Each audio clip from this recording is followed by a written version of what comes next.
Grumpy Old Geeks, a weekly talk show hosted by Brian Schulmeister and Jason DeFilippo, discussing the finer points of what went wrong on the internet and who's to blame.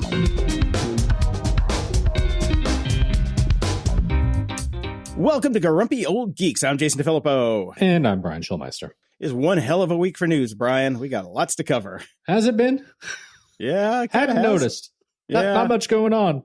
No, I know. It's sleepy time. Mm-hmm. So real quick, I threw in a link for basically just an AI terminology. It's called AI Terminology Explained for Humans. Real basic rundown for some, just normal folks who want to get a leg up on just the terminology. It's pretty decent. Take you a few minutes. Comes from The Verge. Mm-hmm. So that'll be at the top of the show notes. That's just for everybody. Very on board with what I was taught in my class, taught by a professional. So, yes. There we go. we pull in professionals every now and again. Yes. In shocking news, this one just came across. AI boyfriends from Replika and Nomi are attracting more women. Now, we thought out of the gate, because we're stereotypical men, we thought the little boys would be all over this, this little FAP machine, as it were. But it turns out when it comes to conversation, women want to conversate more because men don't. I was about to say, this is a completely different use case. Yeah, exactly. The one that we didn't even think of if we'd have put our thinking caps on for a second and a half would have thought. I was like, no, women like to talk to people and men don't. So yes. There you go. Yes. Great. Less for you to do. Exactly. The amount that I am talked at every single day is unbelievable by my wife. And if there was somebody else to take on some of that burden, fantastic. I know. I need to get my roommate on one of these too. I mean, I nod my head and say, yep. So much. Another thing that came out this week is Sam Altman funded a study on universal basic income. This is the avoid to get lynched fund? Yeah, kind of. This is him planning ahead. This is what it was. It's like, he's like, okay, we're going to kill everything with this stupid AI. So maybe we should figure out a way to, let people eat, but not have enough to buy ammo. Yeah. So trying to dial in that exact balance. Yeah, they are. They are. So a study involving 3,000 low-income individuals. They average it out to about $30,000 a year. Mm-hmm. 1,000 got $1,000 a month, and while the remaining 2,000 got $50.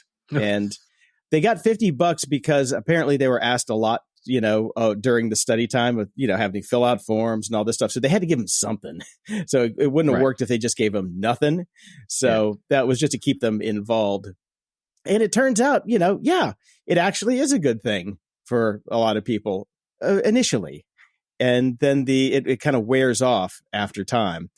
So I can see how that would happen. You normalize over time. You get on the hedonic treadmill and things become normal. And but yeah, that extra $1,000 a month. That. And here's the thing that Sam Altman better keep in mind is they've made.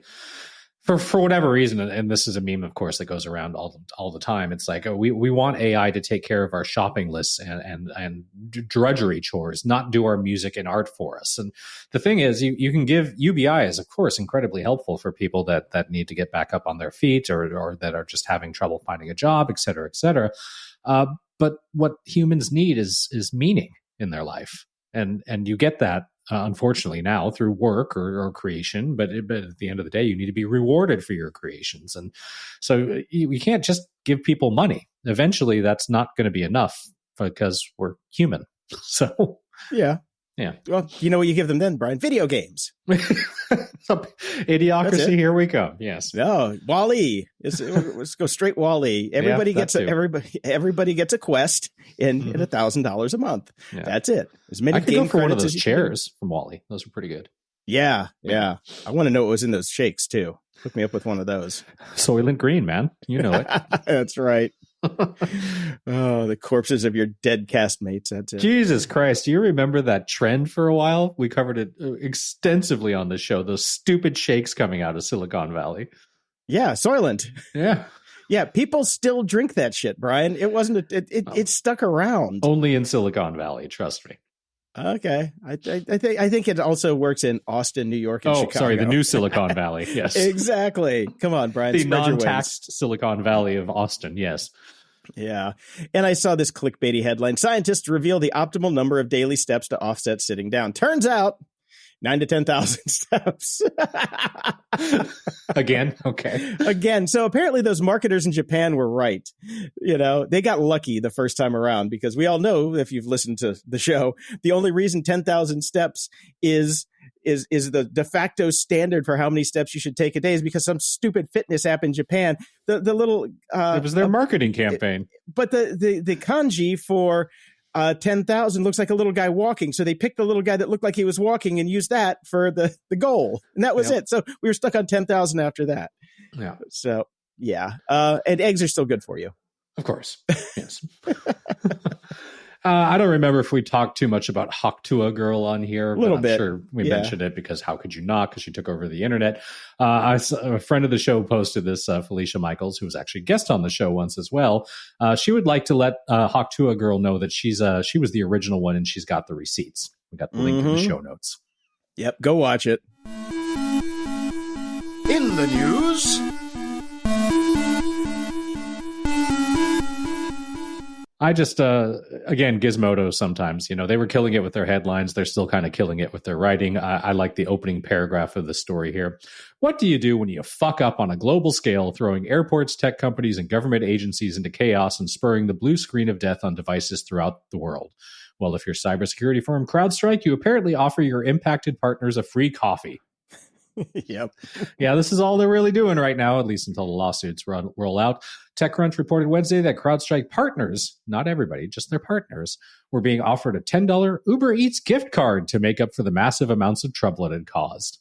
So maybe better than nothing. But well, there's an addendum to that story. Yes, to make the matters worse, yes. They don't work. Yep. They put them out there, and then right after, yeah. So basically, they went back to Uber and said, they thought it was fraud because so many were being redeemed at once. But they weren't working. Yeah. Oops. Yeah, that was a real interesting week for IT. Mm-hmm. People were not very happy. Well, not very deservedly happy so. I mean, why? It was a massive cock up, and repercussions are still being felt. I'm kind of hoping that my flight this weekend will be okay. We'll see. Yeah, and the really interesting thing is it was only 8.5 million computers, but it was really important 8.5 million computers that were affected. Yes, it was the ones that run everything. That's why they had CrowdStrike installed to begin with, because they didn't want them to go down. Yes. Now, Microsoft is coming out and pulling this bullshit argument saying, well, the reason this happens is because we have to give kernel level access to all of our providers because of some EU thing about, anti-competitive shit back in 2009. And everybody else in the world is tapping him on the shoulder and saying, what Apple did over here is they kind of did it this way. There's another way. There's another way that you can do it that's not the way you did it. And so they kind of got egg on their face with their their excuses, saying, look, it wasn't us, it was CrowdStrike, but we had to give them the access. No, you didn't. Yeah. So why don't you take a page out of Apple's playbook? So search news, Brian. We have search news today. Mm-hmm. I know it's been a while since we had search news. It's fun. It's exciting stuff. I know. It brings me back to 1997. After years of uncertainty, Google says it won't be deprecating third-party cookies in Chrome.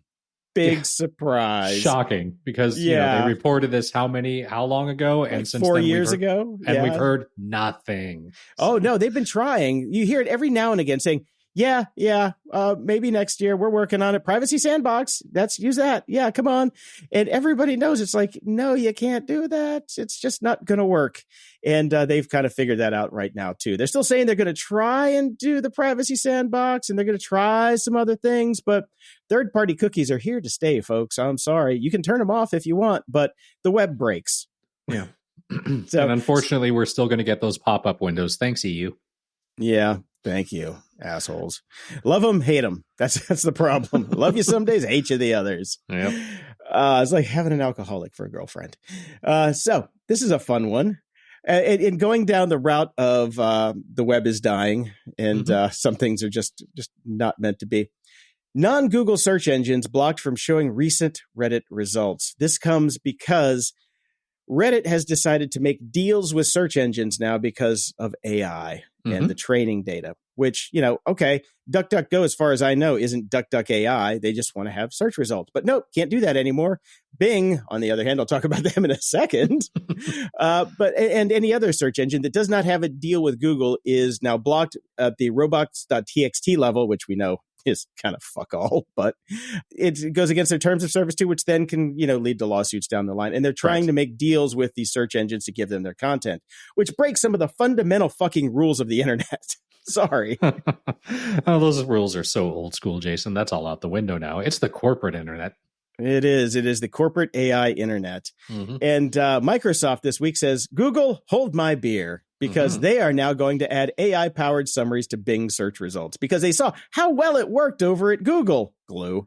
I mean, I guess they got to try to do something to get people to use Bing. I guess that's it. I mean, they had it with Bing Copilot with basically, which was OpenAI and ChatGPT built into Microsoft, and everybody's like, yeah, it's kind of a pain in the ass. I'm just going to go get the OpenAI app now, run that. And, web traffic at OpenAI has tanked. Because either everybody's got the bots or everybody's using the APIs through everything else. So Bing is basically back on its death spiral, I guess, that they were at about 2 years ago, Yep, So, yeah. Okay. Yeah, they're going to roll it out in beta, and they're going to, for testing, they're going to test it. Yeah. And see how it goes. Great. Mm-hmm. Yeah. Okay, we'll see how it goes. I'm waiting for the memes. Bring on the memes. Well, speaking of death spirals, Humble Games has reportedly laid off all of its 36 people. All of them. Brian, have you ever heard of Humble Games? I have not, but Humble Games is owned by media conglomerate Ziff Davis, which counts IGN, Eurogamer, and GamesIndustry.biz among its gaming portfolio. When was the last time you heard of Ziff Davis, Brian? Going back to the 1997? He used to come up in non-AI Google results. I don't think he really shows up anymore. Humble Games confirmed in a LinkedIn post that there had been a restructure at the company, which is a hell of a way of saying we fired everybody. PR rep for Humble Games also confirmed to Engadget that the company would not be shutting its doors because nobody left to close it as a result of today's restructuring. He added that both ongoing and upcoming projects would continue to be supported and published by the studio. They did not mention who would be doing any of that. The decision was not made lightly. It involved much deliberation and careful thought with the goal of ensuring the stability and support of our developers that we've all fired and ongoing projects with nobody to do them. Humble statement did not say, but should have. So you have to go to Bing for the actual summary on that one. And in other video game news, the SAG-AFTRA union today called for a strike against several major game video publishers after failing to reach an accord over AI use. This action took effect at midnight tonight. Sorry.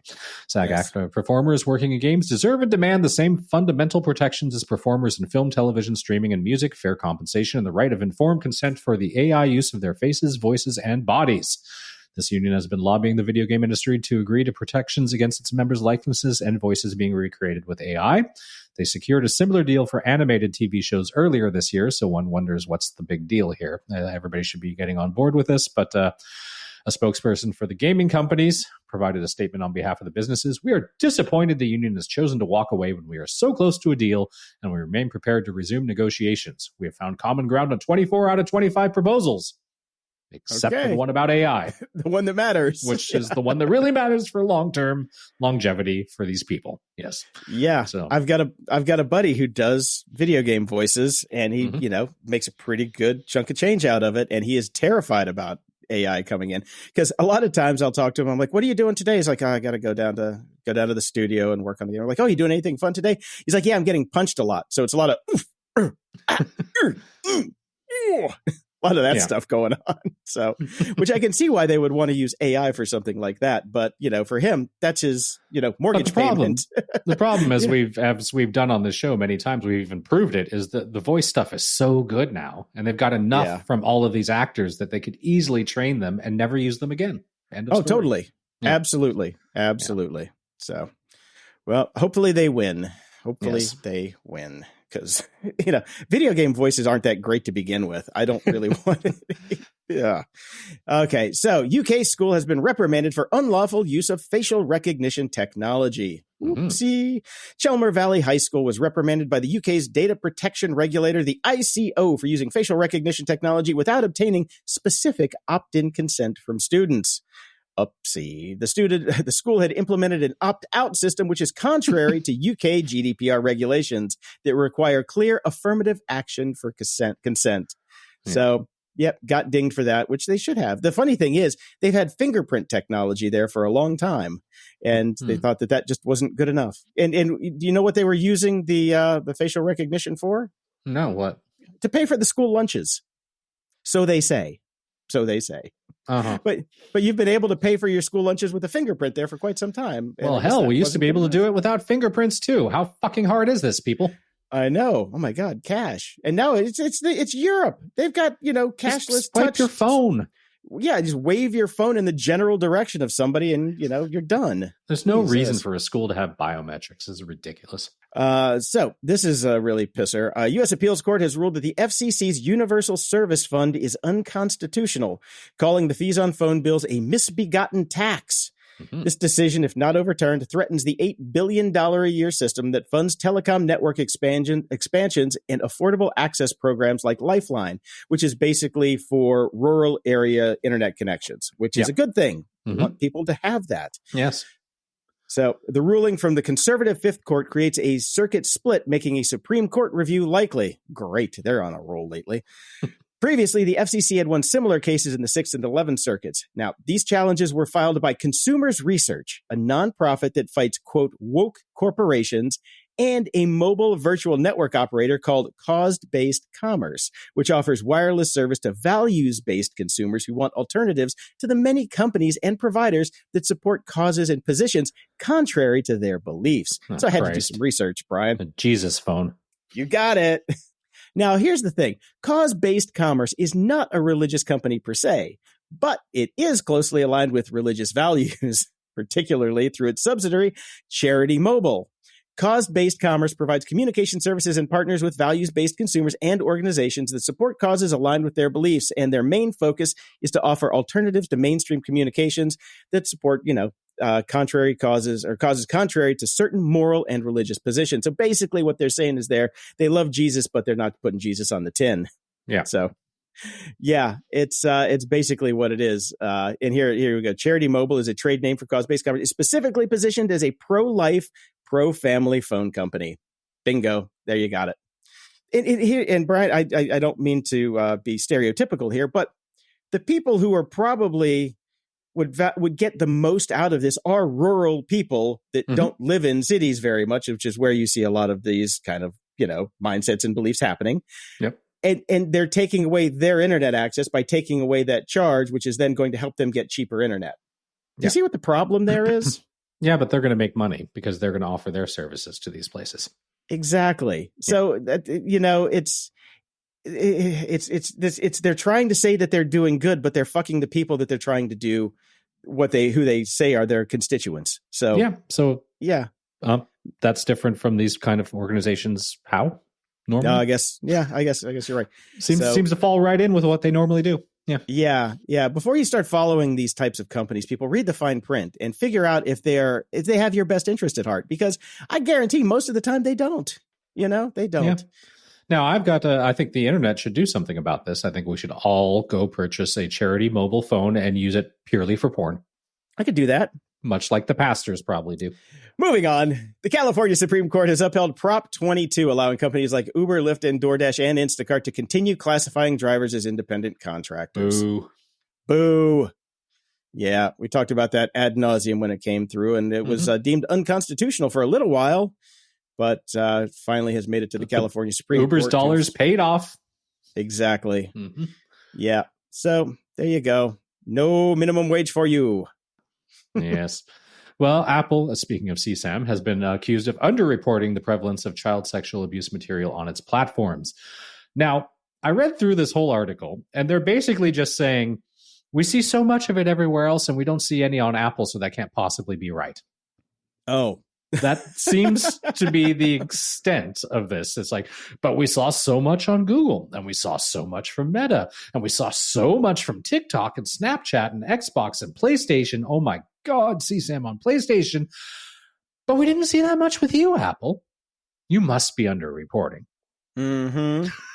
So I don't know. Apple services such as iMessage, FaceTime, and iCloud all have end-to-end encryption, which stops the company from viewing contents of what users share on them. However, WhatsApp has E2EE as well, and that service reported nearly 1.4 million cases of suspected CSAM in 2023.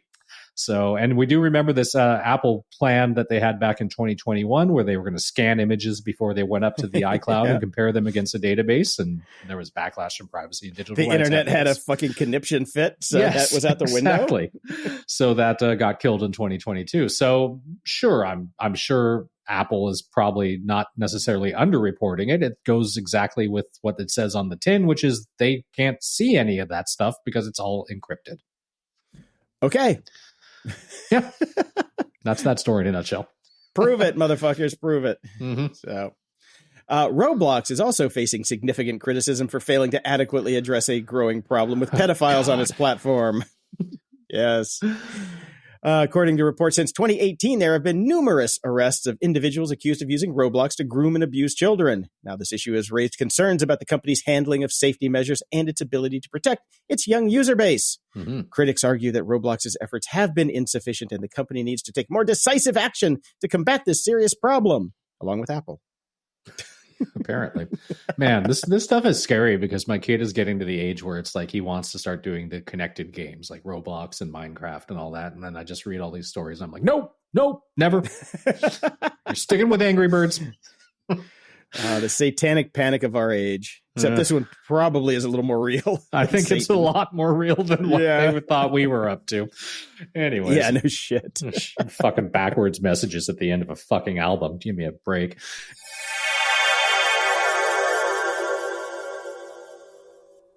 This episode is brought to you by 1Password Extended Access Management. Imagine your company's security like the quad of a college campus. There are nice brick paths between the buildings. Those are the company-owned devices, IT-approved apps, and managed employee identities.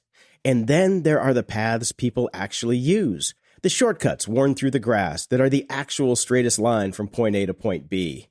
Those are the unmanaged devices, shadow IT apps, and non-employee identities like contractors. Most security tools only work on those happy brick paths, but a lot of security problems take place on the shortcuts. 1Password Extended Access Management is the first security solution that brings all these unmanaged devices, apps, and identities under your control. It ensures that every user credential is strong and protected, every device is known and healthy, and every app is visible. 1Password Extended Access Management solves the problems traditional IAM and MDM can't touch. It's security for the way we work today. And it's available now to companies with Okta and coming later this year to Google Workspace and Microsoft Entra. Check it out at 1password.com/XAM. That's 1password.com/XAM. Everyone needs a world-class VPN. Grumpy Old Geeks recommends private internet access to protect your online privacy and identity. Private internet access never keeps any records of their users' online activities, so you can be assured that you have complete privacy and nobody knows what you're doing online. No matter your technical skills, private internet access is one of the easiest VPN apps out there. All it takes to connect is just one click or tap, and your data will be encrypted instantly. With just one private internet access VPN subscription, you can connect up to 10 devices at the same time. Go to GOG.show/VPN and sign up today. For a limited time only, you can get our favorite VPN for just $2.69 a month when you sign up for 2 years. GOG.show/VPN. That's GOG.show/VPN.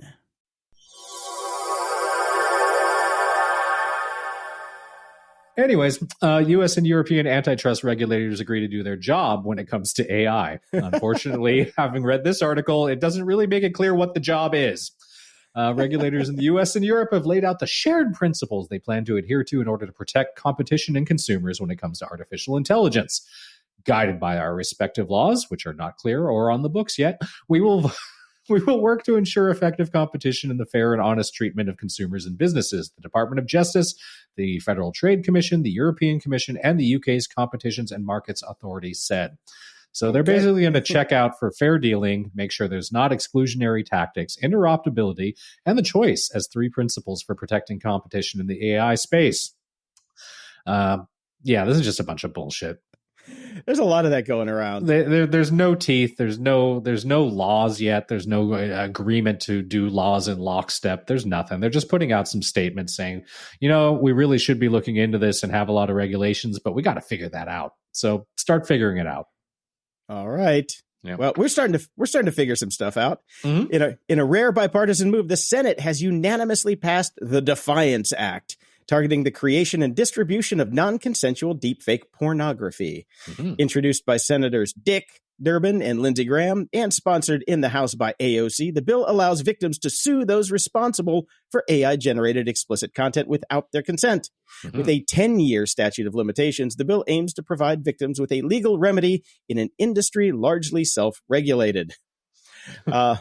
Well, there's also a lot of that. There's not really an industry behind it because it's open source. But this is good, though. This is good. It's a step towards some federal oversight and some laws on the books to let me sue you if you put a picture of my willy out there that wasn't my willy. Yep. So that's kind of what it is. So, I mean, this is actually a good step in the right direction. It's not going after the companies. It's going after the people who make it. 100%. Yeah. But good luck finding them if they're smart. But yeah. Yeah, most of these people aren't that smart. That's why. That's true. Criminals tend to be dumb. Yeah, especially these criminals, because if they're using out of the box stuff to make this stuff, it gets watermarked. They're too busy, spanking it to actually use a VPN. GOG.show/VPN. But we'll see how for all your deepfake needs. For all your deepfake needs. We profit off the pain and suffering of others here at Grumpy Old Geeks. Thank you very much. No, I think this is a good move and an actual law in the right direction. Yeah. But this also does kind of follow along with Dave Bittner's complete theory on this sort of stuff, which is, right now we've got actors and actresses fighting over AI rights. We just talked about the video game industry fighting over AI rights and all that sort of stuff. AOC, who has a ton of deepfakes ever out there, you get a senator involved, boom, there's a law. Exactly. Dave nailed it on that one. Mm-hmm. And stick around for some more AI news once we get to apps and doodads.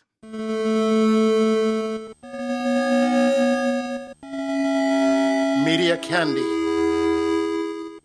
Brian, you have your Drunk on a Plane movie reviews. I have Delirious with COVID and Cough Meds movie reviews. So I was laid up this week. I watched Furiosa, a Mad Max saga. Mm-hmm. When this movie came out, across from Dune 2, or Dune Part 2, I should say. And people were saying they liked this movie better than Dune Part 2. And I was like, no, Dune Part 2 was great. It was perfect. Then I watched Furiosa, a Mad Max saga, and I got to agree. It was actually fucking better. Well, it's more action, right? Like Dune 2, not really that much of an action movie. There's a lot of story behind this one, too. I just thought it was a well-made movie. Have you had a chance to see it? I haven't, because I didn't care much for the first one. Oh, okay. Well, I thought it was okay, but if I'm going to do Mad Max, I want my Tina Turner. Okay. Well, I think this one was better than the original. This is the prequel. Okay. I thought this was actually much better, personally. Cool. Yeah. So definitely worth checking out. Mm-hmm. And I did watch The Flash, the new one, the 2023 edition. Yep. Best Batman movie made in years, hands down. Loved it. Absolutely loved it. I mean, I know it took me some, a lot of cough meds to get back into watching superhero movies, but the reviews were good. So I said, why not? I'm pretty sure that was one of my stellar Drunk on a Plane movies. That's what actually got me to watch it, was your review. I'm like, wait, Brian liked a superhero movie. What the fuck? Maybe I should watch this. Yeah. Wasn't bad, right? No, I thought it was really good. And so I took some more of your recommendations, and I caught the Spider-Verse movies, Into the Spider-Verse and Across the Spider-Verse. I thought those were fantastic. I probably would have enjoyed them not drunk on a plane. I was not drunk on a plane. I was sick in bed, and I thought they were unbelievably good movies. Unbelievable. I thought they were the best Spider-Man movies since the Tobey Maguire ones. Well, the first two. You had me at best Spider-Man movies. I still think the first two Tobey Maguires are the best. I mean, as far as live action goes, for sure, right. The first two are the best. We try and forget about number 3, but these were just the stories were amazing. The voice acting on these was incredible. Just everything in this, it was just beautiful. The animation. Absolutely beautiful. Stunning. Unbelievable.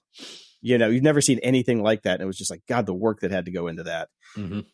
A surprise hit that I found is called Sunny on Apple TV+. I love this show. I know nothing about it. What is it? It's about a woman living in Japan whose husband and son died on a plane in a plane crash, but it's got robots in it, like home robots. It's funny. It's funny as hell. It's not the story you think. Saying that it's about a woman whose husband and son died on a plane does not do it justice, because that's just kind of one plot point with it. You just got to watch it. It's short. They're half an hour. 4 of them are out. I cannot wait for more of these. It is by far the best thing I'm seeing on TV. I look forward to this right now more than anything else. I do love Rashida Jones, so that's a win for me already. Yeah, she's great. My only concern is this is Apple TV Plus, and boy, they don't have a track record with shows that aren't necessarily supposed to be what they're about, but then they end up being exactly what you thought they were about. This one's I like this. Well, what was that other one? Severance. Did not care for that one at all, even though I watched the whole damn thing.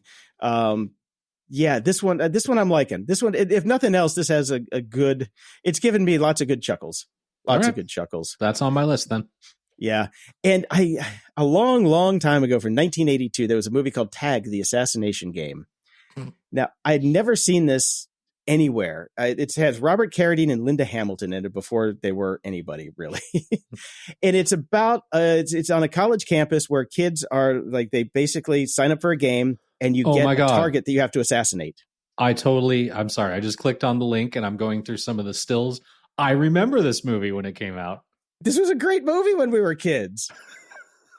And they had the dart guns with the suction cups on them, and they were trying to search everybody. And the whole twist was that somebody started using a real gun, and then there were murders on campus. Yep, I totally remember this movie, and of course, it's so 80s. One of the promotional posters is like a girl's ass in super tight Vidal Sassoon jeans with one of those stickers hanging off her butt.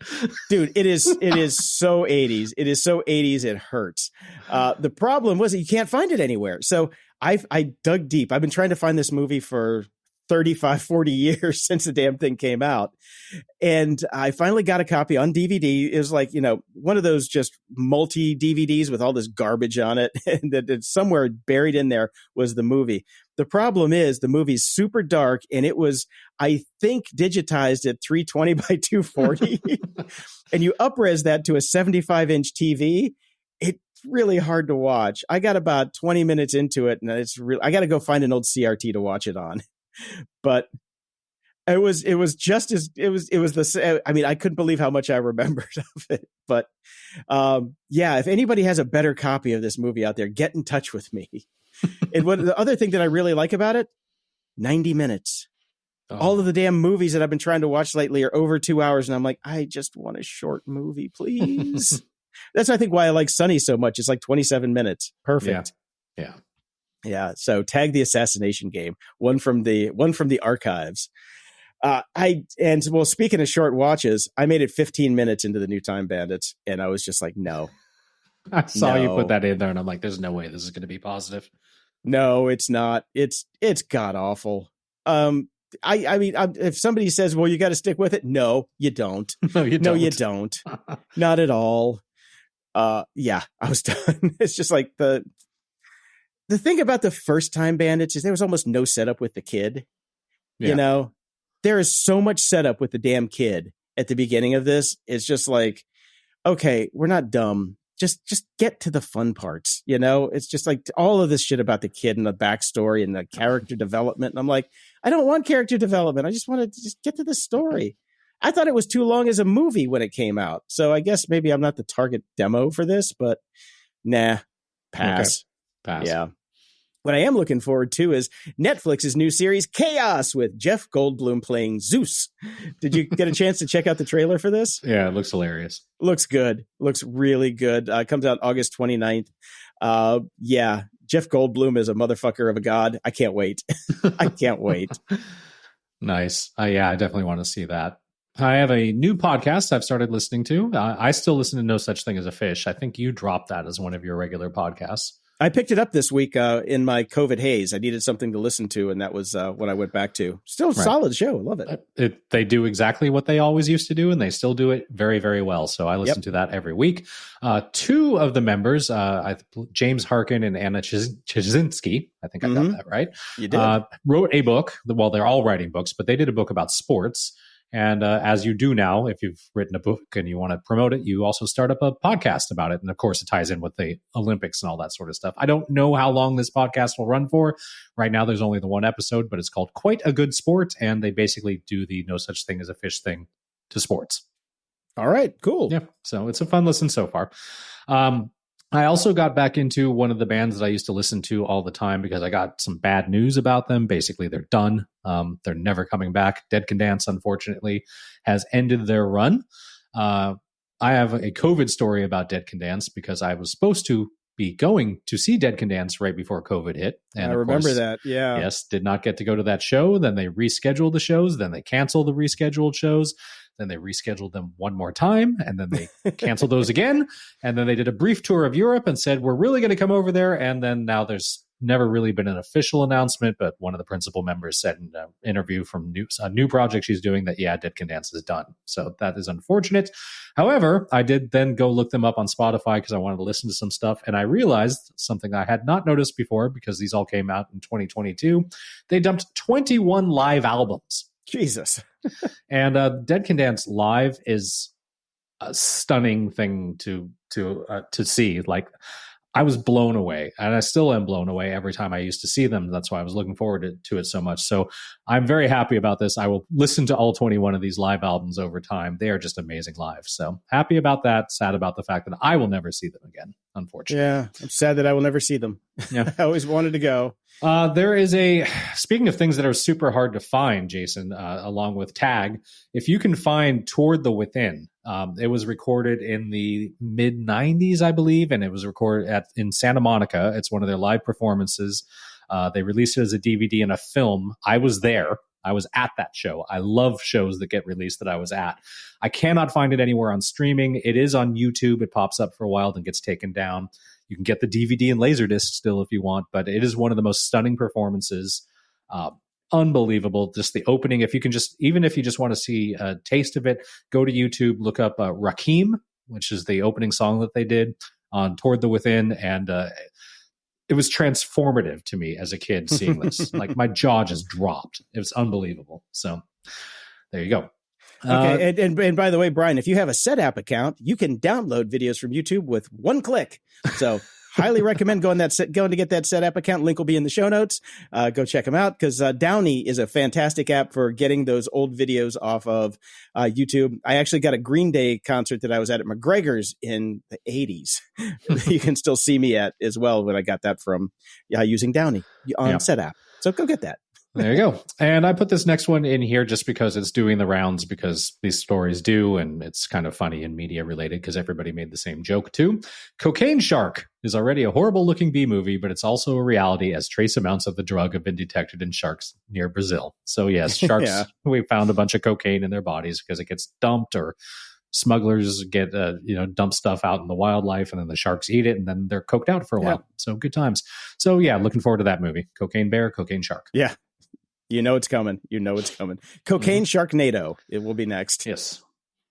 I saw this article. Let's go back to our Apple TV Plus. Apple TV Plus attempts to rein in budgets on new projects as The Morning Show Season 4 spends $50 million on cast alone. Yet they still greenlit Time Bandits. This has got to be the last season for The Morning Show. Like, is it any good? No. That's what I thought. I can tell you why, because the show is tailor-made for my wife, and she absolutely loved season 1. She did really enjoy that.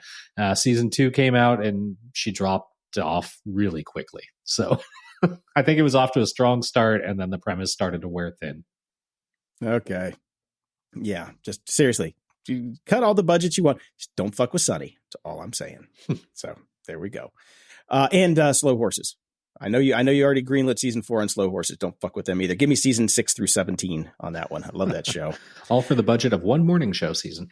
Easily. And it's got, what's his name in it? Oh, Jesus. Yeah, I'm blanking on his name now, too. I see Dracula. I see Sid and Nancy. The professional. Gary Oldman. Jesus, it's got Gary Oldman in it. I'm sure you could still get him. Oh, I can't believe I forgot his name. I feel bad. Speaking of making too much money, Spotify Q2 earnings are out. Record high operating income, $289 million. Record high gross margin, 29.2%. Record high monthly active users, 626 million. Record high premium subscribers, 246 million. And musicians still ain't getting shit. Yep. There you go. Yeah, I heard the UMG news that followed on with that was not very good. So hopefully you can keep that kept man lifestyle you have going for a little while longer. Here's hoping. Here's hoping. And just dumb fuckery news. You know I don't like Mark Andreessen. But what? I saw this. This is Gizmodo at its finest. I'm just going to read this verbatim. Really rich guy and professional dumb idea haver Mark Andreessen has done it again. This time, this egg-headed venture capitalist wants you to believe that artificial intelligence is here to save comedy. Yes, his latest great idea is to have people like Dave Chappelle throw out their pencils and notepads and just produce hour-long Netflix specials via ChatGPT instead. Quote, comedy needs a renaissance very badly. This is on a Substack, or he was on a podcast with the CEO of Substack. Two winners at best right there. Oh, the guy's name is Chris Best. End quote. It basically died, so it could be the way the story gets told as like AI saves comedy and whatever. He's a fucking idiot. No. AI and comedy don't fucking mix. You need personal tragedy. You need experience to make comedy. You need people. Yeah. I fucking hate that guy so goddamn much. I hate AI. Yes, you know what? And you know what didn't make it? You know what AI didn't make this week? Weird Al's new video, Polkamania. 10 years after his last album dropped. Problem with this one, Brian. I knew like one song in the entire set. Well, that's become the real problem with me with Weird Al these days. Is I don't know the things he's making fun of anymore. I know. Yeah. I mean, the last one he did that I loved was his Hamilton polka. I thought that was fantastic, but that was a long time ago. Yeah. I think that was during COVID or pre-COVID. But yeah, I didn't. I do like his treatment of wet ass pussy in the video. That was pretty funny. Yeah, I think I know a few more songs than you do because I'm pretty familiar with. I really like Billie Eilish. I like Olivia Rodrigo quite a bit. I'm aware at least of Miley Cyrus and Adele, and of course Lin-Manuel Miranda. But the rest of it, no clue. Uptown Funk, I remember. That was one of the only other ones I remember. Right, but and even that's like 10 years old. Uptown Funk. Yeah, I know that's not recent at all. Oh, well, good to see Weird Al still going. That's right. National treasure. I think we forgot Taylor Swift in that list. I've never heard a Taylor Swift song. No, me either. It's like watching Friends. I've never seen an episode of Friends.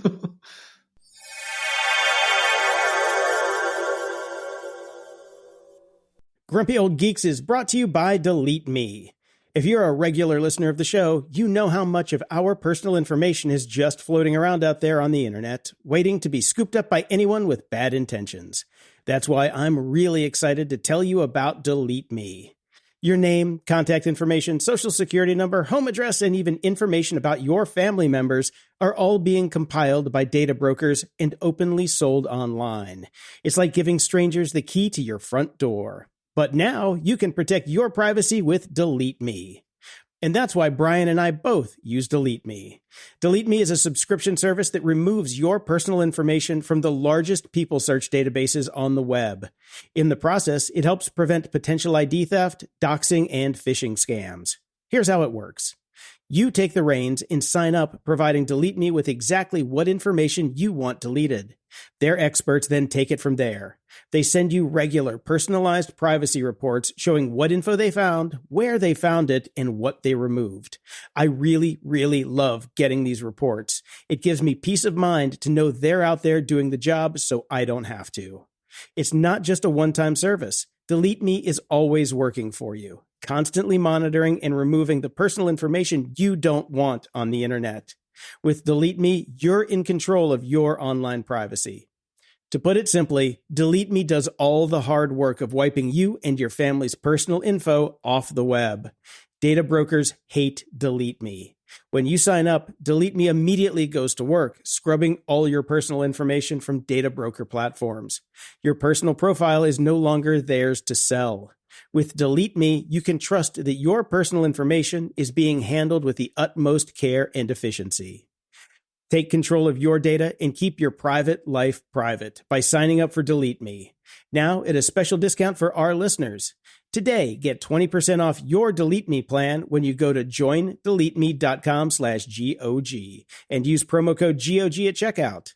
The only way to get 20% off is to go to joindeleteme.com/GOG and enter code GOG at checkout. One more time, that's joindeleteme.com/GOG and use code GOG at checkout. This episode is brought to you by 1Password Extended Access Management. Imagine your company's security like the quad of a college campus. There are nice brick paths between the buildings. Those are the company-owned devices, IT-approved apps, and managed employee identities. And then there are the paths people actually use, the shortcuts through the grass. Those are unmanaged devices, shadow IT apps, and non-employee identities like contractors. Most security tools only work on those happy brick paths, but a lot of security problems take place on the shortcuts. 1Password Extended Access Management is the first security solution that brings all these unmanaged devices, apps, and identities under your control. It ensures that every user credential is strong and protected. Every device is known and healthy, and every app is visible. 1Password Extended Access Management solves the problems traditional IAM and MDM can't touch. It's security for the way we work today. And it's available now to companies with Okta and coming later this year to Google Workspace and Microsoft Entra. Check it out at 1password.com/XAM. That's 1password.com/XAM. Secure every sign-in for every app on every device. That's 1password.com/XAM. Ups and doodads. I hesitated to put this in here because I'm so tired of talking about this dumb fuck, but here we go. When will Tesla deliver on those Optimus robots we keep hearing about? It's going to be a little while longer than first anticipated, according to CEO Elon Musk, because he always overpredicts and underpromises and underdelivers. Overpromises and underdelivers. Yes. Tesla will have genuinely useful humanoid robots in low production for Tesla internal use next year and hopefully high production for other companies in 2026, he tweeted on Monday morning, which is not going to happen to begin with on that time frame, but even that is pushing back from what he had previously promised. So he said that they'd be out to other companies by 2025 and be in Tesla factories by this year already, which is not happening.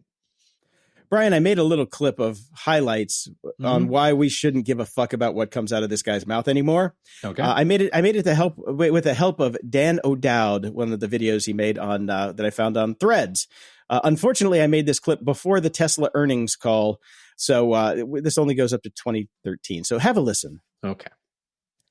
2014. A Tesla car next year will probably be 90% capable of autopilot. So 90% of your miles could be on auto. Nope. 2015. We're probably only a month away from having autonomous driving, at least for highways and for relatively simple roads. Didn't do it. 2016. The Model S and Model X at this point can drive autonomously with greater safety than a person right now. Fail. 2017. We're still on track for being able to go cross-country from LA to New York by the end of the year, fully autonomous. 2019. But next year, for sure, we will have over 1 million robo-taxis on the road. Try again. 2020. I'm extremely confident of achieving full autonomy and releasing it to the Tesla customer base next year. 2021. When do you think Tesla will solve level 4 FSD? I mean, it's looking quite likely that it will be next year. Yet. 2022. I would be shocked if we do not achieve full self-driving safer than a human this year. I would be shocked. Nope. 2023. I think we will achieve full self-driving, I don't know what level you call it, 4 or 5, I think later this year. And so again, he said it on the earnings call that just happened that is coming again soon next year. You start telling him, we're going to have it next year. Ooh, it's going to be great. And by the end, he's like, I think we're going to have it next year because I'm so fucking sick of people asking me this fucking question. You know I'm lying. I was thinking that you could actually hear the ketamine of abuse escalate over the years because his voice gets deeper and slower, and he's almost kind of like it's noticeable. It is definitely noticeable. Yeah. Back Good on- production values there, Jason. Congratulations. Thank you. That's what your money gets at patreon.com/GOG. That's right. So we talked about the Sonos app and the steaming pile of shit it is. Sonos CEO Patrick Spence has issued an apology for issues with the company's new app, which launched in May and faced immediate backlash. In an email to customers, which I didn't get, Spence acknowledged the problems and outlined a detailed timeline for fixing them. Since May 7th, Sonos has released updates every 2 weeks to address bugs and add features. Upcoming improvements include not sucking as much. So we'll see if that goes. It's still slower than dog shit and loads like hell. It still sucks. Yeah. So now we just need Marco to apologize for that fucked up Overcast update. Yeah. I hate that update so much because especially like if I'm riding my bike, like my muscle memory and I can't, like I have to stop my bike now if I want to switch podcasts. It's great. Oh, it's terrible. Even like I have playlists for how things need to work on mine, but even when you're in a thing, he used these swipe cards on things. So it's like you start to play a song or a podcast, you click on it, it opens up a swipe card. You see the players, the control and everything. Then you have to swipe up again to get to the show notes. Mm-hmm. And then if you want the show notes to go away and just get back to the player, you swipe back down and it goes back to the main page. It's like, it's just really stupid, shitty fucking interaction. I mean, it's terrible. It is absolutely terrible. So I don't know. I don't know if I'll be sticking with it much longer unless he fixes it. And I'm a paying customer, have been for a decade. God damn it. So Amazon Prime Video is coming out with a new look and feel as well, because their current one sucks balls. Yes. And they're saying it will help us determine like what we can get in our paid and non-paid accounts. That's supposed to help clear that up. I have not seen it yet. It is not rolled out to me yet. I have a Fire TV, which should, be one of the things that rolls out to first, but it's not on the website. It's not there. I don't know who got it so far. I do not have it either. I checked. Because I very rarely launch Amazon Prime Video because there's next to nothing on there I want to see. And I'm not paying the extra $3 a month not to have ads for something I'm already paying for, you bastards. Yeah. It pisses me off so much when I watch The Boys. Oh, yeah, but the thing about having the ads before The Boys comes on is that it just gets me angry, which is perfect for watching The Boys. So same with Fallout. Fallout was a great show. Highly recommend that one. So in more news, Apple Maps has launched on the web. Yay, I guess. Wow, 1994. Oh, we're back to MapQuest. Okay. Yeah. So that's it. They're launching maps on the web. All right. Way to go, guys. Yeah. Additionally, the Overture Maps Foundation, supported by Amazon, Meta, and Microsoft, released its first mapping dataset, offering developers a free alternative. So, cool. All right. Okay. Because Apple Maps wasn't free and Google Maps isn't free, I guess. Okay. Well, I guess for developers, yeah, it's definitely not free for developers. No, not for developers. Yeah. I moved everything else to SEO news, but I forgot this one. Search GPT is now in a prototype phase, which is OpenAI's attempt at a search engine. No, thank you. Which I'm dying to try it. I am dying to try it. I want to see how this thing works, because this is the holy grail if they can make it work. I mean, they're buying up all these news sources for a reason. This is the reason. Right. So I signed up for the beta. It's only open to 10,000 people, which I'm sure I missed the window on that, since 80% of the planet is a Chat GPT user, and got the notification. So, it says we're testing Search GPT, a temporary prototype of new AI search features that give you fast and timely answers with clear and relevant sources that I can't get to. So I don't know. Meta has released Llama 3.1 405B. So these namings, I tell you, this is their new open source model, which 405 billion parameters. So now this is the thing about this being released as open source, which has everybody's feathers in a tizzy. you can take this model and then you can fuck with it to remove the safeguards. Yep. So you can do all sorts of stuff to it. In an open letter, Zuckerberg compared Llama's release to the rise of Linux in the late 90s, emphasizing the potential for open source AI to close the gap with proprietary systems. While this approach promotes accessibility and innovation, it also places Meta at the center of ongoing debates about AI safety and ethics. Because we know Meta, always known for their ethics, for not having any. Yes. Also, you really want to position yourself as the next Linux? You mean that operating system 5 people use and yell at everybody else for not using? Brian, I'm sorry, Linux, and it is used by damn near everybody on the planet, except those 8.5 million dumb fucks that were running CrowdStrike. Linux is fucking massive. I don't know what you're talking about. Desktop Linux, on the other hand, that's what I was talking about. Yeah, I get servers. Yeah. I know. Yeah, the neckbeards who are still using Linux desktop. That's what I'm talking about. And I don't, Zuckerberg is shooting for people on, mass market, not the server geeks. So. Yeah, well, except the server geeks are the only people that are going to be using this for now, because it is still difficult to run these things. Mm-hmm. It takes a lot of horsepower. I had it running on my Mac Studio for a while with, it's no slouch. It's got 64 gig of RAM and, not top of the line, but next to top of the line processors. So, and it was slower than dog shit. So yeah. We'll see. Now, here's one that I think goes back to what this is the FTC doing what that EU article that you were talking about before with regulation was saying. Yeah. The Federal Trade Commission is investigating how companies use AI to adjust pricing based on consumer behavior. The agency has ordered 8 companies, including MasterCard and JP Morgan Chase, to provide information on their AI-powered surveillance service pricing products. Oh, that rolls off the tongue. Mm-hmm. The investigation aims to understand the impact of these services on privacy, competition, and consumer protection. So it's interesting. In a press release, FTC Chair Lina Khan said, firms that harvest Americans' personal data can put people's privacy at risk. Now firms could be exploiting this vast trove of personal information to charge people higher prices. Yep. Americans deserve to know whether businesses are using detailed consumer data to deploy surveillance pricing, and the FTC's inquiry will shed light on this shadowy ecosystem of pricing middlemen. So what they're doing is they're probably looking at ability to pay. Yeah. And what you're going to pay, what your typical spending habits are, and then they type in your number and say, this is what he's willing to pay. Let's get it.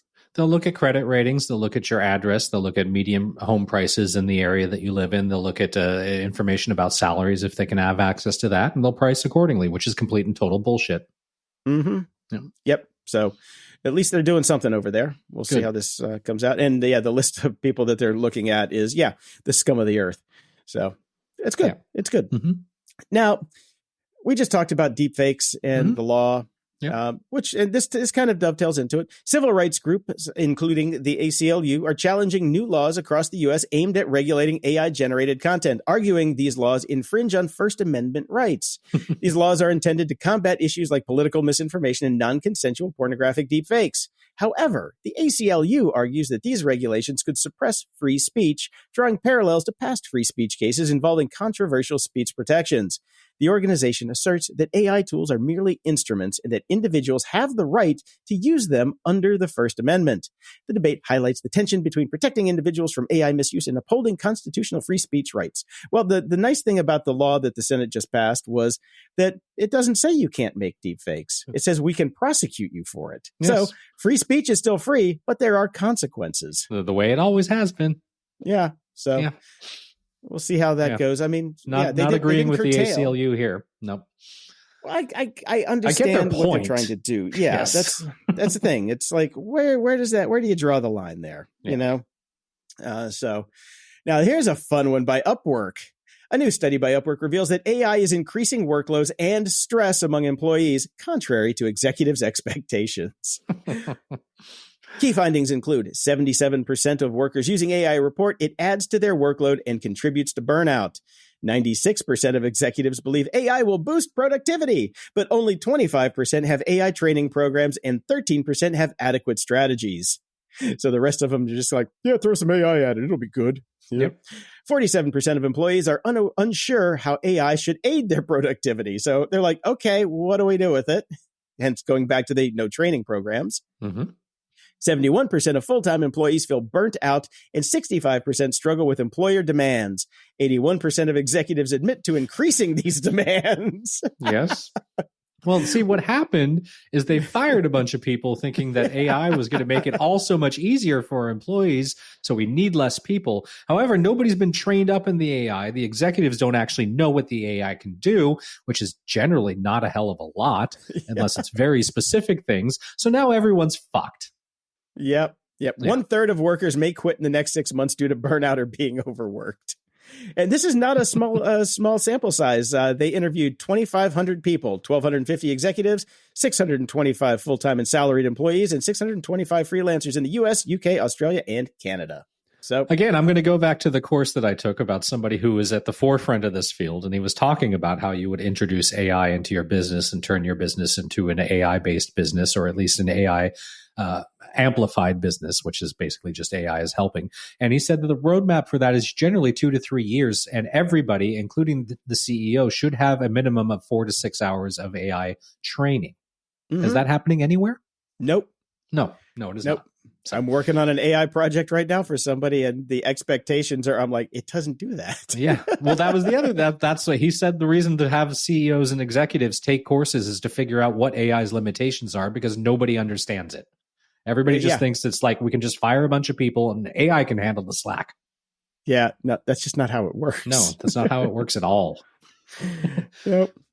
Now here's one. If you want to get some AI generated work, researchers at the University of Hull have developed a novel method to identify AI generated deepfake images by analyzing reflections in humans' eyes. The technique presented at the Royal Astronomical Society's National Astronomy meeting adapts astronomical tools to check the consistency of light reflections in eyeballs. The method compares reflections between eyes to spot discrepancies. And I want to follow that up with for now, because we know it's an arms race, but it's whack-a-mole. Yep. Yeah. But it's a good technique. Check out the article. They've got some good science behind it. Pretty cool. It's really interesting that astronomers have come to figure this out. It's the pedantic nature of astronomers, I guess, when you listen to Neil deGrasse Tyson watching a movie going, the stars are wrong. That's true. I'm sorry. I worked on Titanic. It was a running joke. Now, Amazon is horrified to find out what people actually use Alexa for. This is after they spent $25 billion on Alexa and hired 10,000 people, and they built a smart timer, which is what Alexa's good for. I don't know what exactly they thought we were going to do with it. That's the thing. When it first came out, I loved the damn thing. I could play music. I could set timers. The video ones are great. I can call my mom. My kid and my mom can have a video call together with each other, and it's super easy. For those things, it's a genius device. They have spent billions of dollars over the past 5 to 6 years on this thing, and it's gotten progressively worse and less usable, and I don't know what the fuck they're trying to do with it. Stop it. Stop it. It's a good product. That's it. We're good. Well, it was a good. I still stand by the first lady in a tube. The first Alexa tube was fantastic because it sounded amazing. Yes, you've made all the speakers smaller.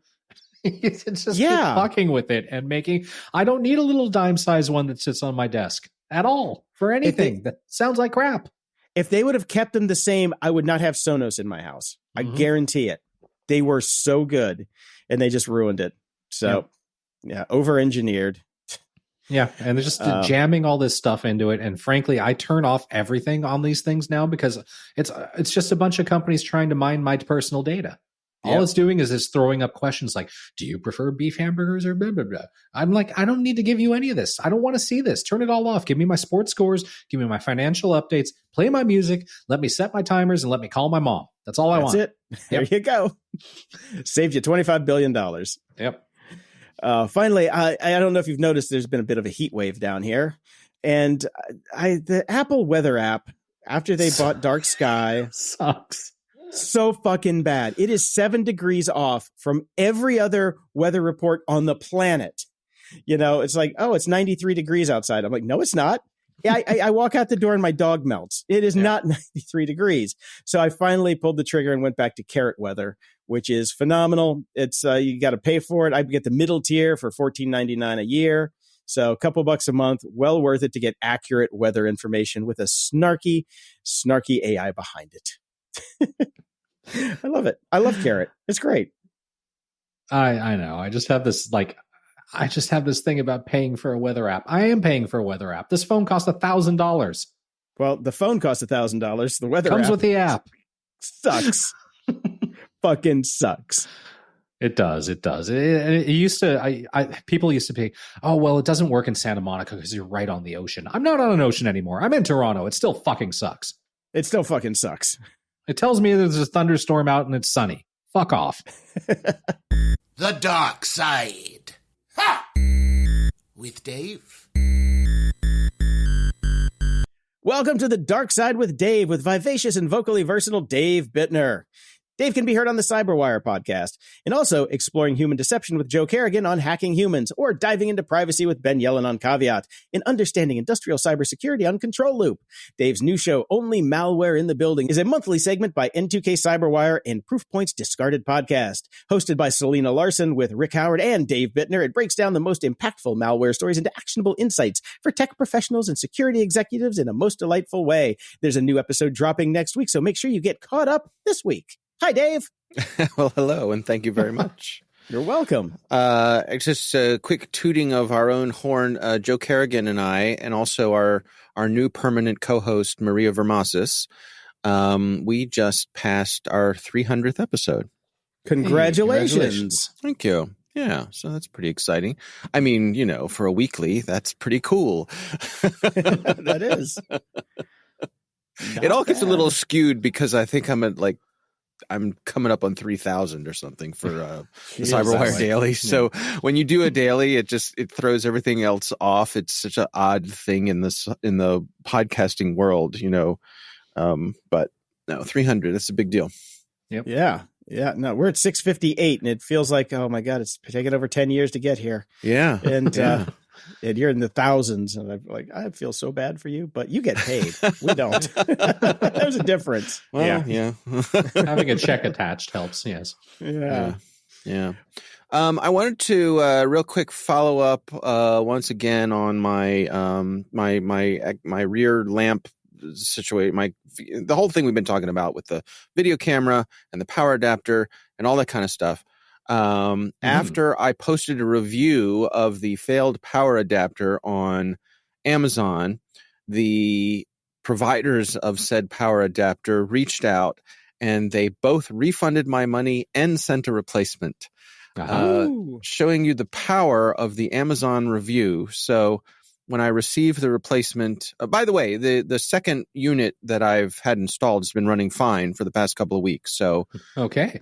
I may have just gotten a bad one. So I am going to update my review, which is what they really want me to do. So I'll take it from 2-star. They're not allowed to say that, of course, but I think we are all on the same page here. I'm probably going to go from 2 stars to 4 stars and say, I'm willing to say it was probably just a fluke bad unit, maybe the first one, who knows, but I'm willing to say your quality control is still shit, but yes. Hence the 4, not the 5. Right. We're not going to go overboard here, but yes, they have bought 2 points from me by refunding my money and sending a replacement. So yes. Thank you. This is the way that it works, I suppose. Squeaky wheel gets the grease. Yep. Yes, that's what we used to use Twitter for. Now it's just Amazon reviews. Yeah, that's true.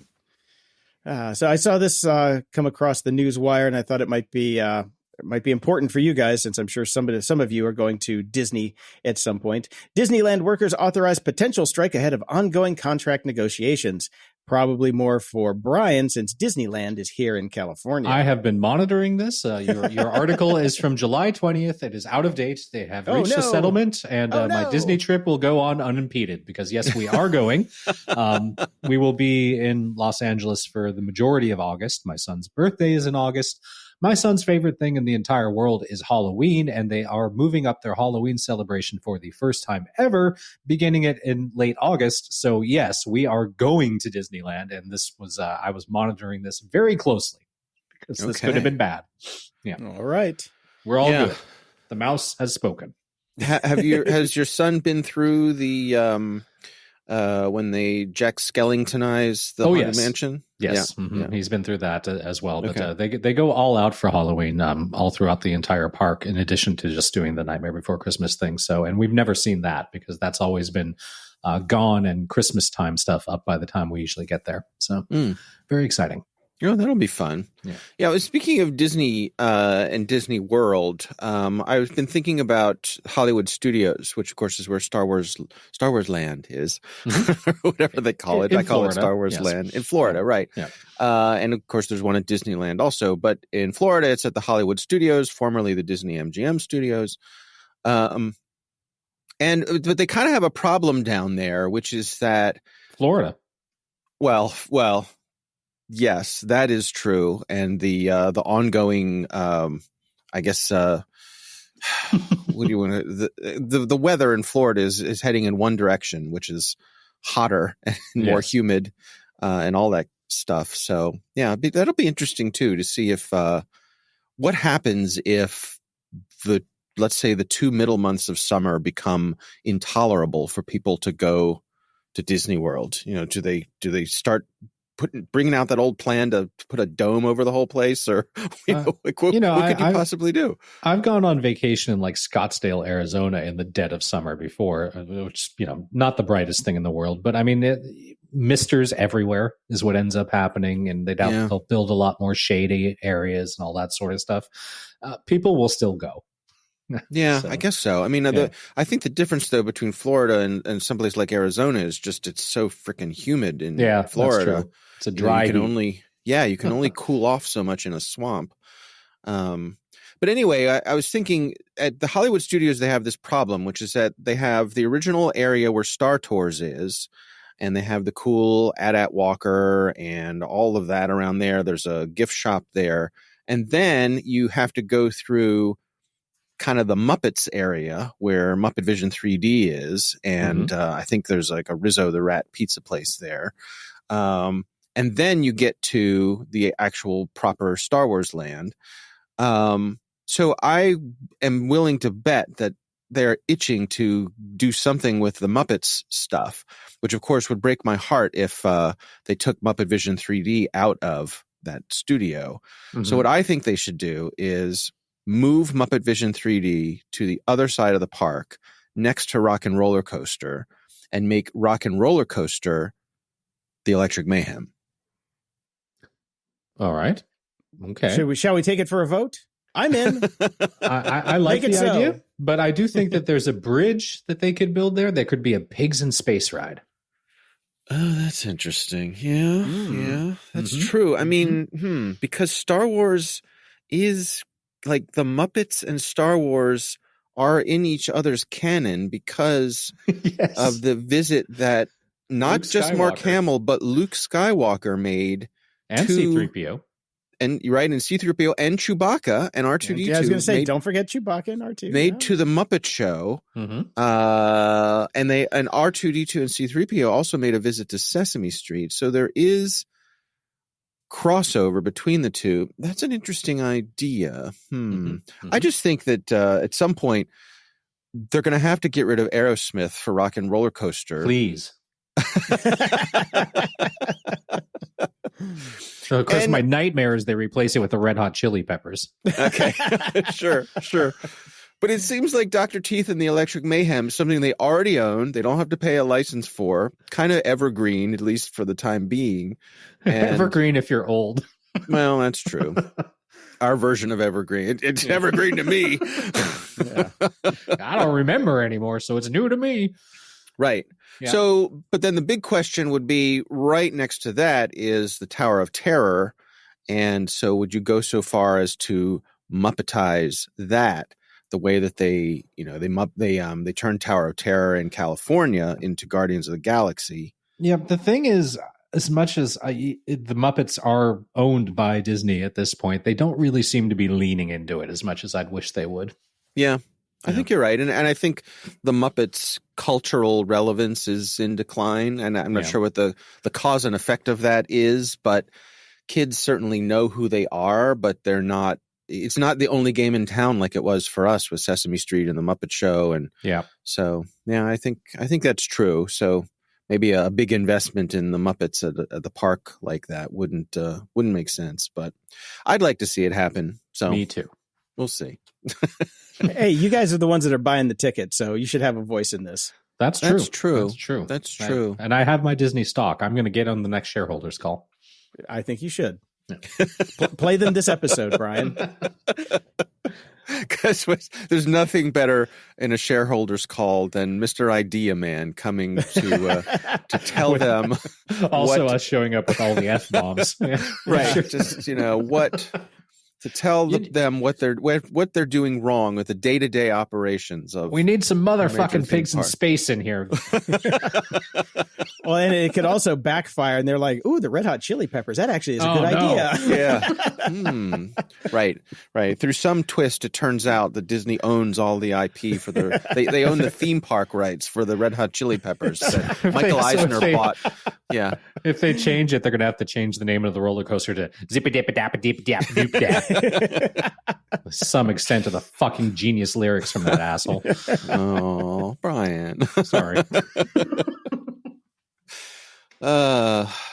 So continuing along our Disney theme here and Star Wars, I saw an interesting article pointing out why The Mandalorian is coming to the big screen rather than staying on the little screen. Mm-hmm. First of all, May of 2026 is when Mando's coming to the big screen.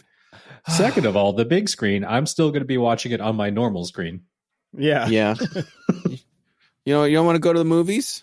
I don't know. We'll see. We'll see what the world's like then. Yeah, that's true. How much that popcorn bucket's going to cost me in Boba Fett's head. Right. Yeah. Right. I mean, it seems like the difference with Mandalorian versus every other Star Wars thing we've seen since is just basically Grogu, right? Baby Yoda. He's just the merchandising behemoth that is Baby Yoda. Everybody and none of the other properties have anything close to that. That's really, we put a Baby Yoda on top of our Christmas tree last year because one must. us. Yeah, as one does. Yes. Yeah. Well, see, there's the problem. I had Gonzo. See, this is why the Muppets are going away. Oh, Gonzo's a good Christmas tree topper. I could go for that. Yeah. I mean, obviously, The Mandalorian was a massive hit, and it was kind of really the first one that hit that big and kind of paved the way for all Star Wars TV shows now. So, and it's all Dave Filoni. It's all connected stories. He's going to wrap some things in together, and it makes sense. I'm fine with it. So, yeah. This article also points out that these are the first two characters, Mando and Grogu, are the first characters from any of the TV series to be in the Disney parks, that they're at Galaxy's Edge. Right. Which I love. And I think we've mentioned here before that I wish they would just get over keeping on any sort of timeline and just put all the freaking characters in Galaxy's Edge. Yes. Right. Exactly. Let me see Darth Vader walking around. Let me see Luke Skywalker. Let me see, we've got Chewbacca, but come on, just, I don't care that much. Stop. Right. You're not canon. You're a theme park. Right. Right. Yeah. Right. Yeah, exactly. There were no little beanies with Mickey ears shaped like R2-D2 in the original movie, but I can go into the gift shop and buy one of those. So get over yourself. Yes, I agree. Yeah. All right. Well, moving on from Star Wars stuff, as much as I hate to do that, we got some nice follow-up here from a listener. Jason, you want to read this? Another awesome show from the two grumpy old buggers and Dave. I looked into this HOA stuff that you were all talking about. That's some crazy arse shit. Down under, we don't have anything like that. If someone comes onto my property trying to tell me what I should and shouldn't do, they're liable to get their butt cheeks peppered with buckshot and told to get the feck off my land. Cheers, grumpy old redneck from down under in New Zealand. And you're welcome for me not trying to do a New Zealand accent. Yes. Well, I suppose if you live in a hobbit hole, I guess you can do whatever the fuck you want. Yeah, that's right. You got nothing but land all around you and sheep. So have either of you lived under an HOA? Hell no. Yes, I have. Okay. Jason, why don't you begin with your strong response? Why hell no? because nobody would ever rent me a room in a house that was under an HOA. I've never owned a home. I never will. Oh, okay. Gotcha. Yeah. I'm old and poor. You guys have the houses. Yeah, Jason's a renter. We've owned. So, yeah, I've been under an HOA situation I'm before. a couch surfer, I'm not a renter. If I learned how to play the drums, that would be more like my You're my a drummer. lifestyle. I'm basically a drummer who can't play. Right. You're an aspiring drummer just for the Yeah. lifestyle. That's it. Just a few short lessons away from being a real one. Sure. Yeah, Well, pretty I mean, much. come on. How many drummers really need lessons? I mean, Exactly. I just hit something. How hard could that be? I hit my wife all the time. right. I'm a percussionist. You're a drummer. You're a percussionist. You're a drummer.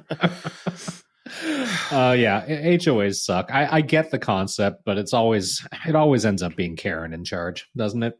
It's the shit rises. Yeah. So I suppose I'm in a bit of a unique situation here, or unusual, that I live under two different HOAs. Oh, that's fun. And I also live in what I believe is the largest HOA in the world. So I live in Columbia, Maryland, which is one of the planned communities. It was, Jim Rouse back in the 1960s had a plan for making a better community. And so they bought up like 15,000 acres right between Baltimore and Washington, started building what they were hoping would be this beautiful place to live. And more or less, they achieved what they set out to do. It's certainly better than the suburban sprawl that happened in a lot of other places. And the other thing about it was they were very intentional about being inclusive, in that when all the other communities around this area were basically redlining neighborhoods, the developers said, you will not do that in Columbia. This is an open community. You will not exclude people. And so ultimately, I think it's better for it. But what it means is that we are a homeowners association called the Columbia Association, which is about 100,000 people in it. And they do stuff like they maintain the open space. We have 24 swimming pools, tennis courts, ice rinks, all of this crazy amount of recreational facilities. Mm-hmm. We do pay an additional tax for that, of course. Yeah. But like in my mind, totally worth it because it's a beautiful community. Now, it means there are rules. So if you want to do any architectural changes to your home, it has to be approved by the Columbia Association. In addition to that, my neighborhood itself is a condo association. So they have their own set of rules that are much more restrictive than the homeowners association. Now, I have lived most of my life under this sort of regime. So starting when I was about 10 years old is when my family moved into the neighborhood that I live in right now. And I get that it's not for everyone. I totally get that it's not for everyone.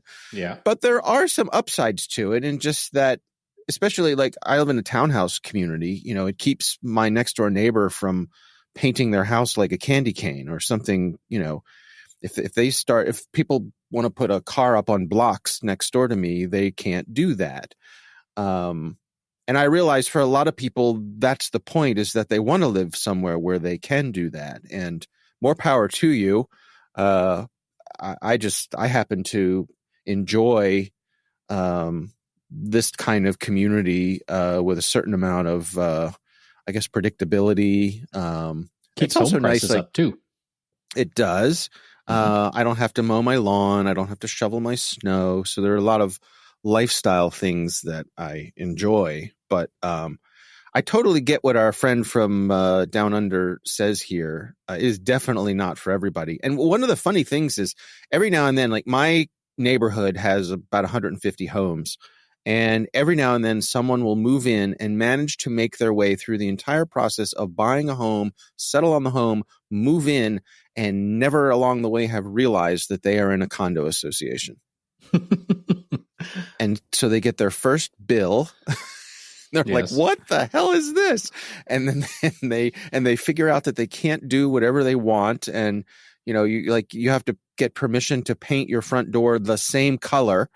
You get stuff like that. And I totally get how it drives people nuts, but I kind of like it.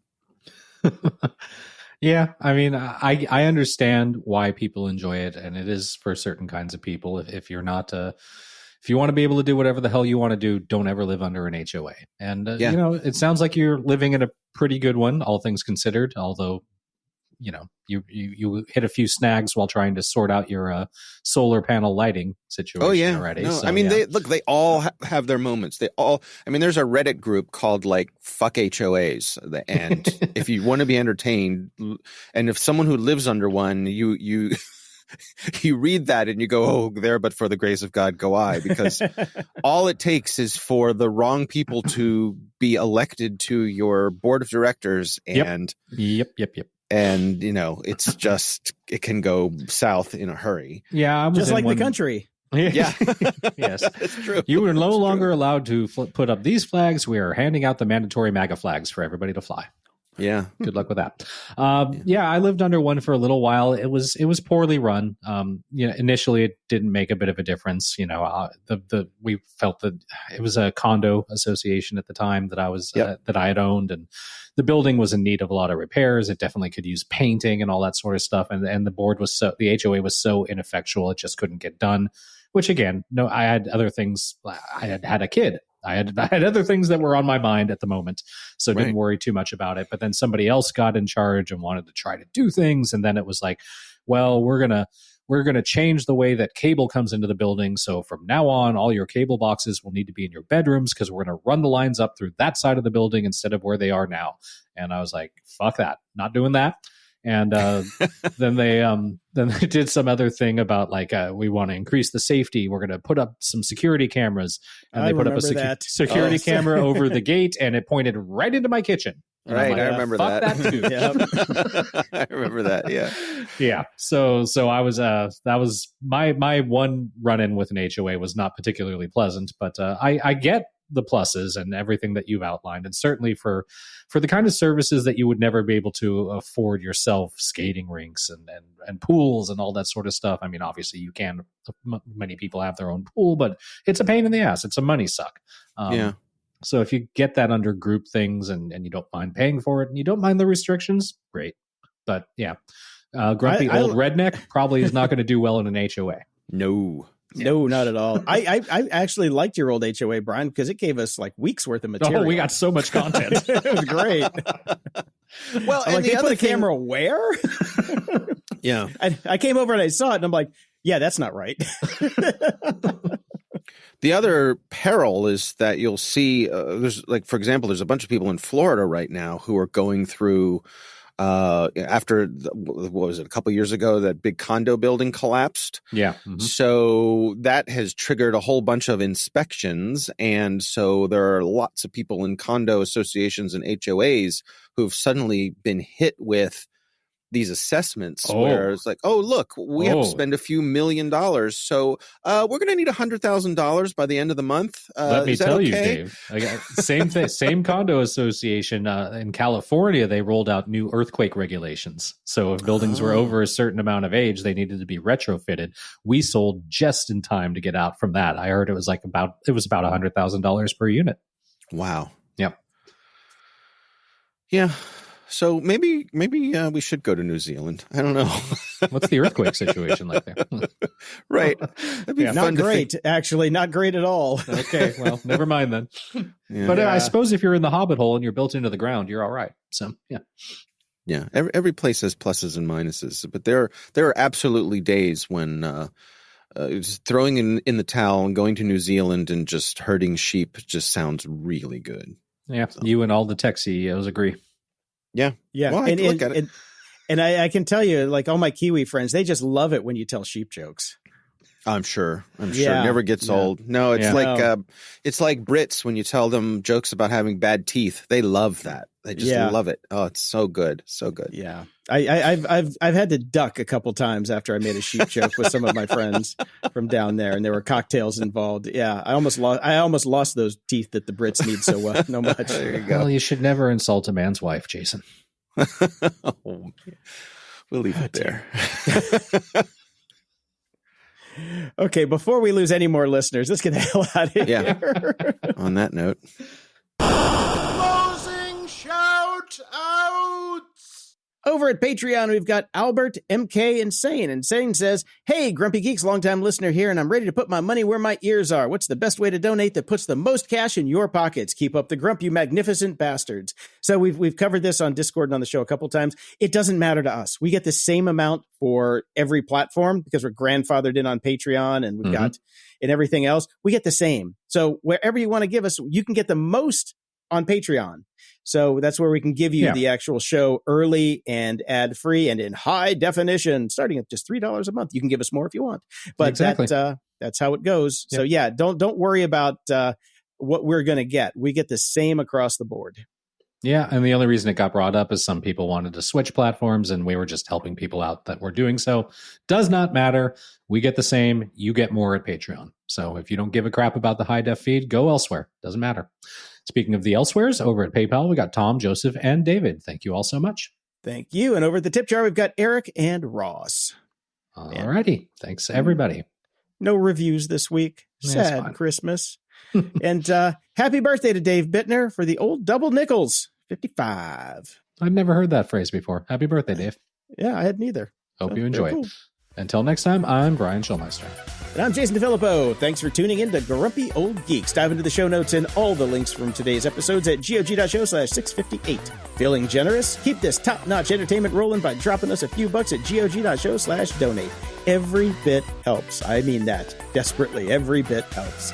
And spread the grumpiness. There's a share button in every podcast player out there. Use it to share the show with friends, foes, and everyone in between, and we will be forever grateful. We need more grumps over here. Head over to gog.show to find the link to our Discord channel and chat with us and other show fans. Got something to say? Send your feedback, comments, or awesome links at gog.show/contact. And show us some love. We didn't get any love this week, Brian. Leave a review at gog.show/review. A 5-star rating will get your review read on the air, as will any other star rating, but we just prefer 5. Stay grumpy.